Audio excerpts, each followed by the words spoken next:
Hello friends, నేను మీ Khan. Welcome back to my YouTube channel Khan మెండోకి స్వాగతం.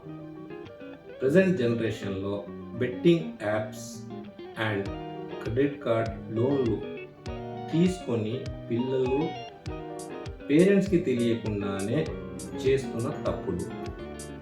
ఆ తప్పులు ఎంత పెద్దగా చేస్తున్నారంటే పేరెంట్స్కి కంప్లీట్గా ఎండింగ్ లాస్ట్ వరకు కూడా తెలియకుండా, అంటే ఎగ్జాంపుల్ చెప్పాలంటే మునిగిపోతున్నా లాస్ట్ వరకు నేను మునిగిపోయే స్టేజ్లో పోయేసి అమ్మా నాన్న నన్ను కాపాడండి నేను మునిగిపోతున్నానని, అంటే ఈ మన భాషలో చెప్పాలంటే అందుకే ఇలా చెప్తున్నాను. దీని గురించి నేను ముఖ్యంగా ఒక వీడియో చేశాను. ఈ బెట్టింగ్ యాప్స్ గురించి, క్రెడిట్ కార్డ్ లోన్స్ గురించి అయిన ప్రాబ్లమ్స్ గురించి నేను కంప్లీట్గా చెప్పాను. దీన్ని నా ఛానల్లో పోయి ఫుల్ డీటెయిల్స్ చూడండి. నా ఛానల్ లైక్ చేయండి, సబ్స్క్రైబ్ చేయండి.